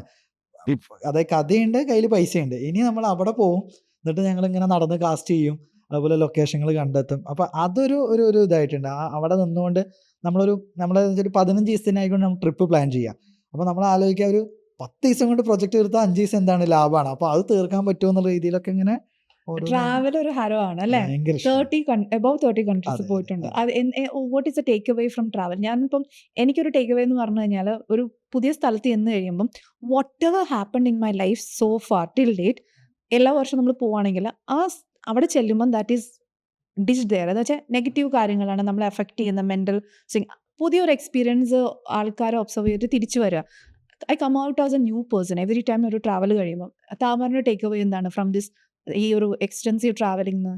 ടേക്ക് അവേ അങ്ങനെ ടേക്ക് അവേ എടുക്കലൊന്നും അല്ല. ഒന്നെന്താന്ന് വെച്ചാൽ ചെറുപ്പത്തിൽ തന്നെ സ്കൂളിൽ നിന്ന് അങ്ങനെ ടൂറൊന്നും വിട്ടിട്ടുണ്ടായിരുന്നില്ല വീട്ടിൽ നിന്ന്. ഇവർ ഇങ്ങനെ എന്നോട് ചോദിക്കും ടൂറ് പോകണം എന്ന് പറഞ്ഞാൽ അമ്മ ചോദിക്കും ടൂറ് വേണോ പെരുന്നാളിന് ഡ്രസ്സ് എടുക്കണമെന്ന് ചോദിക്കും. അപ്പം ആലോചിച്ചിട്ട് അപ്പോൾ പിന്നെ അങ്ങനെ ആഗ്രഹിച്ച സമയത്തൊന്നും ഇങ്ങനെ ടൂറൊന്നും പോകാൻ പറ്റിയിട്ടില്ല. പിന്നെ ഈ സഫാരി ടിവിയും സഞ്ചാരമൊക്കെ ഇങ്ങനെ കണ്ടിട്ട് അതിൻ്റെ ഒപ്പം തന്നെ നമ്മൾ കാണുന്ന സിനിമകളും ഇപ്പോൾ പുറത്തുനിന്നുള്ള സിനിമകൾ കാണുമ്പോഴൊക്കെ ആ സ്ഥലം ഇങ്ങനെ ഒരു ഇതുണ്ടല്ലോ ഇതെങ്ങനെ ഉണ്ടല്ലോ. അപ്പം എൻ്റെ ടേക്ക് അവേ എന്താണെന്നൊക്കെ ചോദിച്ചാൽ ഇപ്പം നമ്മുടെ നാട്ടിലൊക്കെ കുറേ പൈസ ഉള്ള ആൾക്കാരുണ്ട്, വലിയ ബിൽഡിങ് പണിതിട്ടുണ്ട്, വലിയ പറമ്പുകളുണ്ട്. പക്ഷേ ഇവരൊന്നും അവർക്ക് ഈ നമ്മളെ നാടും അല്ലെങ്കിൽ അവർ ഗൾഫിൽ ജോലി ചെയ്തുണ്ടാക്കിയ ഈ പൈസ ഉണ്ടാക്കിയ ഈ സ്ഥലം മാത്രമേ അറിയൂ. അപ്പം ഞാൻ ആലോചിക്കും ഇവരൊക്കെ മരിച്ചു പോയാലും അതിലത്തെ ആ ഒരു പറമ്പിൻ്റെ ഒരു 2 സെൻറ്റ് വിറ്റിരുന്നെങ്കിൽ ആൾക്കൊരു 3 രാജ്യം കണ്ടിട്ട് അറ്റ്ലീസ്റ്റ് ഇവിടെയൊക്കെ കാണാമായിരുന്നല്ലോ. അപ്പോൾ നമ്മൾ ജീവിച്ചിരിക്കുമ്പോൾ ഇങ്ങനെയൊക്കെ സ്ഥലം ഉണ്ടല്ലോ എന്ന് അറിയണമല്ലോ എന്നുള്ള. അപ്പോൾ അതാണ് എനിക്ക് ഭയങ്കരമായിട്ട് എൻ്റെ ഒരു പൈസ ഇല്ലെങ്കിലും അല്ലെങ്കിൽ കുറച്ച് സേവിങ്സ് വന്നാലും അപ്പോൾ ഒരു യാത്ര പോകുക എന്നുള്ളതാണ് ആ ഒരു രീതിയിലാണ് ട്രീറ്റ് ചെയ്യുന്നത്. പിന്നെ അവിടെ പോകുമ്പോൾ ഉണ്ടാകുന്ന മൊമെൻറ്റുകൾ, അവിടുത്തെ ഭക്ഷണ രീതികൾ, ഫുഡ്, അവിടുത്തെ കൾച്ചർ, അതായത് ഈ കൾച്ചറൊക്കെ നമുക്ക് ഭയങ്കരമായിട്ട് നമ്മളെ തോട്ട് തന്നെ മാറ്റിക്കളയും. അതായത് ഇപ്പോൾ നമുക്ക് തീരെ നമുക്ക് പരിചയമില്ലാത്തൊരു സാധനം ചിലപ്പോൾ അവരുടെ വളരെ നോർമലായിരിക്കും. അപ്പോൾ ഇവിടെ ഈ സാധനം ചെയ്ത് നമ്മളെ കൊല്ലുന്ന രീതിയിലൊക്കെയുള്ള വലിയ പ്രശ്നമായിരിക്കും. അപ്പോൾ നമ്മൾ അവിടെ പോകുമ്പോൾ ഇതിവിടെ നോർമലാണ്. അപ്പോൾ ഇതിൻ്റെയൊക്കെ ഇത് ഇത്രേ ഉള്ളൂ, ഇത് ഓരോരുത്തരാണ് ഇതിൻ്റെ നോംസും കസ്റ്റമൊക്കെ തീരുമാനിക്കണേന്നൊക്കെ തിരിച്ചറിയാൻ നേരം ഉണ്ടാതിരിക്കുക, അടുത്ത സ്ഥലത്തേക്ക് പോകുക. റീസെറ്റ് മോഡ് എന്ന് പറയാൻ പറ്റത്തില്ല, പക്ഷെ കൂടുതൽ എക്സ്പീരിയൻസ് ടേക്ക് അവേ എന്ന് പറയുന്നത്. ഇത് ലാസ്റ്റ് ഒരു കാര്യം കൂടിയാണ്. നമ്മൾ കണ്ടിട്ടില്ലാത്ത നമ്മൾ കണ്ടിട്ട് വെച്ചാൽ ബേസിക്കലി എന്നെ പോലത്തുള്ള ആൾക്കാർ കണ്ടില്ലാത്ത ഒരു 3 ഫിലിം റെക്കമെൻഡേഷൻ. ഞാൻ ഉറപ്പായിട്ടും പോയിട്ട് ആ ഫിലിംസ് കാണും. ഏതായിരിക്കും താമറിൻ്റെ ഒരു റെക്കമെൻഡേഷൻ? ഇറാനിയൻ ഫിലിംസ് ഇഷ്ടമാണെന്ന് എനിക്കറിയാം. It can be any language. നമുക്ക് കാണാൻ ഇപ്പം പറ്റിയ ഒരു 3 റെക്കമെൻഡേഷൻ ബെസ്റ്റ് ഫിലിംസ് പറയുകയാണെങ്കിൽ യുവർ ഫേവറേറ്റ്. ഫേവറേറ്റ് ഫിലിംസ് അത് ഓരോ സമയത്തും ഇത് ഓരോന്നായിരിക്കും. അപ്പം അങ്ങനെ മാറി മാറി ഒരു ത്രില്ലർ പറയുകയാണെങ്കിൽ ഏതായിരിക്കും? എനിക്ക് ത്രില്ലർ പ്രസ്റ്റീജ് ത്രില്ലറിലാണോ അതോ എന്തിലാണ്? Psychological thriller. എനിക്കറിയില്ല, ഞാൻ കണ്ടു. സൈക്കോളജിക്കൽ ത്രില്ലറാണ് ബേസിക്കലി, അതിനൊരു ഡ്രൈവ് ഉണ്ട്. അപ്പോൾ പ്രസ്റ്റീജ് ക്രിസ്റ്റഫർ നോളൻ്റെ സിനിമയാണ്. അത് ബാക്കി ക്രിസ്റ്റഫർ നോളൻ്റെ പടങ്ങളൊക്കെ ചിലപ്പോൾ എല്ലാവർക്കും മനസ്സിലാവണമെന്നില്ല. അപ്പോൾ ഇൻസെപ്ഷൻ ഒന്നും എനിക്ക് തന്നെ മനസ്സിലായിട്ടില്ല. എനിക്ക് മനസ്സിലായ ചിലപ്പോൾ, പക്ഷെ ചിലർക്ക് അത് ഭയങ്കര ബുദ്ധിമുട്ടെന്ന് പറഞ്ഞ പടം. പക്ഷെ പ്രസ്റ്റീജ് വളരെ ഒരു ഇൻട്രസ്റ്റിംഗ് ഐഡിയ ആണ്. പക്ഷെ ആ സിനിമ നമ്മൾ ആദ്യം മുതൽ അവസാനം വരെ ഭയങ്കര ഹുക്കഡ് ആയിരിക്കും. അപ്പം പ്രസ്റ്റീജ് ആ രീതിയിൽ റെക്കമെൻഡ് ചെയ്യണമെന്ന് തോന്നിയൊരു പടമാണ്. റൊമാൻസ് വരുവാണെങ്കിൽ റൊമാൻസിൽ ഒരു സെർട്ടൻ പീരീഡ് വരെ ഒരു റൊമാൻറ്റിക് പടം ഇഷ്ടമില്ലാത്ത ആളായിരുന്നു ഞാൻ. അതായത് ഇപ്പോൾ കോളേജിലൊക്കെ പഠിക്കുമ്പോൾ എനിക്കറിയാം വിണ്ണൈത്താണ്ടി വരുവായൊക്കെ അന്ന് ഭയങ്കര കൾട്ടാണ്. അതുപോലെ വാരണായിരമൊക്കെ റൊമാൻസ് അല്ലേ. എനിക്ക് ഈ സിനിമ ഇഷ്ടമില്ല, അതൊന്നും എനിക്ക് വർക്കാവാത്താണ്. അത് അതെന്റെ കുഴപ്പമായിരുന്നു. അത് അങ്ങനത്തെ എനിക്ക് എന്താന്ന് വെച്ചാൽ എനിക്കൊന്നും ആ സമയത്ത് പ്രേമൊന്നും ഇല്ലാത്തതുകൊണ്ടായിരുന്നു എന്ന് അറിയില്ല. പക്ഷെ പിന്നീട് ഞാൻ കല്യാണമൊക്കെ കഴിഞ്ഞിട്ടാണ് തോന്നുന്നത് 96 കണ്ടപ്പോൾ ഇപ്പൊ എൻ്റെ ലൈഫിലെ ഏറ്റവും ഫേവറേറ്റ് ഒരു റൊമാൻറ്റിക് മൂവി എന്ന് പറഞ്ഞാൽ എനിക്ക് ആദ്യം 96 ആണ്. അതില് അങ്ങനെ പറയാം. അങ്ങനെ ചോദിച്ചു, അപ്പൊ എനിക്ക് പടം പറയാൻ എളുപ്പമുണ്ടാവും. ത്രില്ലർ കഴിഞ്ഞു, ഇത് ആ കഴിഞ്ഞു. ഒരു കംപ്ലീറ്റ് ഫിക്ഷൻ മൂവി, ഒരു ഫിക്ഷൻസിൽ എനിക്ക് പാൻസ് ലാബ്രിന്ത് പറഞ്ഞിട്ട് ഒരു സ്പാനിഷ് സിനിമ ഉണ്ട്. അതിന്റെ pants labyrinth. Pants labyrinth okay, അത് ലാബ്രിന്ത്. ഡെൽ തോറോ ആണ് തോന്നുന്നത് ഡയറക്ടർ എന്നൊന്നും എനിക്ക് അത്ര ഇതല്ല. അതൊരു ഗംഭീര ഫിക്ഷൻ പടമാണ്. നമ്മളൊരു ഭയങ്കര ഔട്ട് ഓഫ് ദ വേൾഡ് ആണ് അത്. ഞാൻ അങ്ങനെ ഭയങ്കര ഫാൻറ്റസി പടങ്ങളുടെ ആളല്ല. എനിക്ക് ബാക്കി ചില സിനിമകളൊക്കെ ചിലത് ഇഷ്ടമായിട്ടുള്ളൂ, ചിലത് ഇഷ്ടമായില്ല. പക്ഷെ പാൻസ് ലാബ്രിന്ത് അതെന്താന്ന് വെച്ചാൽ വലിയ പരിപാടിയാണെങ്കിലും അതിൻ്റെ അത് കമ്മ്യൂണിക്കേറ്റ് ചെയ്ത് ഹാർട്ടിനോടും അതിൻ്റെ ചെറിയ സോൾഫുൾ ആയിട്ടുള്ള സിനിമ. അപ്പോൾ ഇത് മൂന്നാണ്. കൊള്ളാം, മൂന്ന് നല്ലതാ. അടിപൊളിയാ. അപ്പൊ നമ്മളിങ്ങനെ സംസാരിച്ചു പോയത് actually I think it was worth the wait. ഞാൻ താമര ആക്ച്വലി വളരെ സ്പോണ്ടേനിയസ് ആയിട്ട് നമ്മൾ ഇന്നത്തെ ഇന്റർവ്യൂ പ്ലാൻ ചെയ്ത്. പക്ഷെ എനിക്ക് അങ്ങനെ വലിയൊരു ടെൻഷൻ തോന്നിയില്ല. Because somewhere I was following all your movies. Like അത് എങ്ങനെയൊക്കെയോ ഞാൻ അതിലേക്ക് എത്തുന്നുണ്ട്. ഷംലെ ഇന്റർവ്യൂ ചെയ്ത സമയത്താണെങ്കിലും അല്ലെങ്കിൽ താമറിന്റെ പേജ് നോക്കുമ്പോഴും സ്റ്റാറ്റസ് കാണുമ്പോഴൊക്കെ I know what is happening. അതുകൊണ്ട് it was more easier for me today. അപ്പോൾ ഇന്ന് ഞാൻ ഈ ബുക്കിന്റെ കാര്യം പറഞ്ഞിട്ടുണ്ടായിരുന്നു. ഇത് ബുക്ക് ഓഫ് ഇടമാട്ടയാണ്. അപ്പോൾ ഇതെനിക്ക് വളരെ എൻ്റെ ഷോയിൽ എനിക്ക് ഏറ്റവും ഫേവറേറ്റ് ആയിട്ടുള്ള എൻ്റെ ബുക്കാണ്. ബിക്കോസ് എല്ലാ വരുന്ന ഗസ്റ്റും ഇതിലൊരു ഇംപ്രിന്റ് ചെയ്തിട്ട് പോവാം. ലാസ്റ്റ് നൈറ്റ് റൈഡേഴ്സ് ആയിരുന്നു വന്നത്. അവർ ഇതിനകത്ത് മാത്യു ഒരു ചോദ്യം താമറിനോട് ചോദിച്ചിട്ടുണ്ട്. താമർ അതിനുള്ള ഉത്തരവും, അടുത്ത ഗസ്റ്റ് ആരാന്ന് എനിക്ക് ഒരു ഐഡിയ ഇല്ല, അവർക്ക് വേണ്ടി ഒരു ചോദ്യവും താമറിന്റെ പേരും സൈനും. അപ്പം മാത്യു ചോദിച്ചിരിക്കുന്ന why did you choose films as a career, അതാണ് ചോദിച്ചിരിക്കുന്നത്. അതിനുള്ള ഒരു ഉത്തരവും അടുത്തൊരു ഉത്തരം പറയൊന്നും വേണ്ട, ഉത്തരം പറയണം. ഉത്തരം പറയാം. എഴുതുമ്പോൾ പറഞ്ഞാൽ മതി, എഴുതിയിട്ട് പറഞ്ഞാലും വായിച്ചാലും മതി. ടൈം എടുത്ത് എഴുതിക്കോ. ഓക്കെ, ഉത്തരം എഴുതി. അടുത്ത ആൾക്കുള്ളൊരു ചോദ്യവും. അടുത്ത ചോദ്യം. ഈ ബുക്കിന് ഭയങ്കര വാല്യൂ വരുമല്ലോ ഭാവിയിൽ പിന്നീട്. ഓക്കെ, എൻ്റെ കൂടെ അല്ല, ബാക്കിയുള്ളവരെ പോണ്ട് ഉദ്ദേശിച്ചിട്ടാ. ഒരു ലാസ്റ്റ് ഒരു കാര്യങ്ങൾ, ഇത് ആക്ച്വലി വോക്ക ചോക്ലേറ്റ്സിന്റെ എന്താ ദുബായിയുടെ വൈറൽ ചോക്ലേറ്റ് കണ്ടെയ്ൻ ചെയ്യുന്നതാണ്. താമറിന്റെ ഫിലിം മേക്കിങ്ങിൽ ഏറ്റവും സ്വീറ്റസ്റ്റ് ആയിട്ടുള്ള ഒരു മൊമെന്റ് ഏതായിരിക്കും? ഫിലിം മേക്കിംഗ് പ്രോസസ്സിൽ ഏറ്റവും സ്വീറ്റസ്റ്റ് മൊമെന്റ് ഒരൊറ്റ ഒരെണ്ണം പറഞ്ഞാൽ ഏതായിരിക്കും? ഫിലിം മേക്കിങ്ങിൽ ഏറ്റവും സ്വീറ്റസ്റ്റ് ആയിട്ടുള്ള മൊമെന്റ്. സ്വീറ്റസ്റ്റ് മൊമെന്റ് എന്ന് ഉദ്ദേശിക്കുന്നത് എന്തായിരുന്നു? ഏറ്റവും മധുരം, like that gave you can be gave you lot of happiness, അല്ലെങ്കിൽ ഒരു അച്ചീവ്മെന്റ് ഫീൽ ചെയ്തൊരു മൊമെന്റ്. അങ്ങനെ നോക്കുമ്പോൾ ആദ്യ സിനിമ എന്ന് പറയുന്നത് ഭയങ്കര ചലഞ്ചിങ് ആണല്ലോ. നമ്മൾ ഏറ്റവും സേഫ് ആയിട്ടാണ് ചെയ്യാൻ ശ്രമിക്കുക. പകരം അത് എന്നെപ്പോലെ സിനിമ സ്വപ്നം കാണുന്ന 10-12 പേരെ കൂട്ടി അവർക്കും കൂടെ ഒരു അവസരമാക്കാൻ കഴിഞ്ഞൊരു സിനിമ എടുക്കാൻ കഴിഞ്ഞു എന്നുള്ളതാണെന്ന് തോന്നുന്നു. അവർക്കും അതൊരു ഇത് തന്നെയാണ്. അപ്പം ഇത് വോക്ക ചോക്ലേറ്റ്സിന്റെ വൈറൽ ചോക്ലേറ്റ്സിന്റെ ഒരു ഹാമ്പർ ആണ്. Thank you for coming. And ഇത് ഒരു സ്മോൾ മെമ്മറി എൻ്റെ സൈഡിൽ നിന്ന്, NVM മീഡിയയുടെ ഒരു സ്മോൾ മെമ്മറി. അപ്പോൾ താമർ ഞാൻ പറഞ്ഞു തുടങ്ങിയ സെയിം കാര്യം, ഞാൻ വലിയ ഫോർമൽ കൺക്ലൂഷൻ ഒന്നും പറയുന്നില്ല. ഓണസ്റ്റ്ലി ഹാർട്ടിൽ നിന്ന് പറയുകയാണെങ്കിൽ എനിക്ക് ഭയങ്കര സ്വീറ്റ് ആയിട്ടുള്ള ഒരു മൊമെന്റ് ആണ്. ബിക്കോസ് ഫിലിം നമുക്ക് ഇഷ്ടം, പറഞ്ഞതുപോലെ ചെറുപ്പം തൊട്ട് ഞങ്ങളും കണ്ട് ഇഷ്ടപ്പെടുന്ന ഒരു കാര്യമാണ്. അപ്പം അങ്ങനെ ഒരു ബ്രില്യൻ ഫിലിം മേക്കർ ആയിട്ടാണ് I always look upon you. അപ്പം thank you so much for being on ഞാൻ വിടമാട്ടെ. Thank you. കീർത്തി. എനിക്കിപ്പോഴും ഓർമ്മയുണ്ട്, നമ്മളന്ന് 1001 മണകൾ കഴിഞ്ഞ്, അന്ന് അതൊരു വിലാസമില്ലാത്ത സിനിമയാണ്. അല്ല, സലീമാമ്മ എന്നുള്ള പേര് ഒഴിച്ചു നിർത്തിയാൽ ആ സിനിമയ്ക്ക് കിട്ടിയ എല്ലാം പിന്നെ ആളുകളുടെ സ്നേഹമാണ്. അപ്പോൾ എനിക്കിപ്പോഴും ഓർമ്മയുണ്ട്, അന്ന് അതിൻ്റെ കോമ്പിയർ ആവാൻ വേണ്ടി ലാസ്റ്റ് ടൈമിൽ വന്ന് അവതരിപ്പിച്ചു, പരിപാടി കഴിഞ്ഞു പോയി. പക്ഷെ പിറ്റേ ദിവസം കീർത്തി അതിനെ കുറിച്ചിട്ടൊരു വീഡിയോ പോസ്റ്റ് ചെയ്തു. അതായത് ഞാൻ ഇങ്ങനെ ഒരു സിനിമ കണ്ടു, ഇത്രയും ക്രൗഡഡ് ആയിരുന്നു. അപ്പം ആ സ്നേഹമാണ് നമ്മളൊക്കെ ഇപ്പോഴും ആളുകൾ, കാരണം നമ്മളൊന്നും പ്രത്യേകിച്ച് ഒരു ബാക്ക്ഗ്രൗണ്ട് ഇല്ലാതെ വന്നിട്ട് ഇത്തരം ആളുകളുടെ ഒരു സപ്പോർട്ടിലും ഇതിലുമാണ് ഇങ്ങനെ മുന്നോട്ട് പോയിക്കൊണ്ടിരുന്നത്. അപ്പം അന്ന് ഞാൻ എന്താണെന്നൊന്നും അറിയാതെ കാണിച്ചിട്ടുള്ള ഒരു സ്നേഹമാണ്. അപ്പോൾ I always love genuine movies. ഇപ്പോഴും ഒരു റിവ്യൂ ചെയ്യുമ്പോൾ നമ്മൾ റിവ്യൂ ചെയ്യാൻ ആരുമല്ല, പക്ഷെ നമുക്ക് ഇഷ്ടപ്പെടുന്ന ഒരു ഫിലിം ഇപ്പൊ കാണണം നമ്മൾ ഒരാളോട് പറയുന്നുണ്ടെങ്കിൽ അത് നമുക്ക് അത്ര ഇഷ്ടപ്പെട്ട ഫിലിം ആയിരിക്കണം. അത് 1001 മണങ്ങൾ was one among that. Thank you so much. Thank U.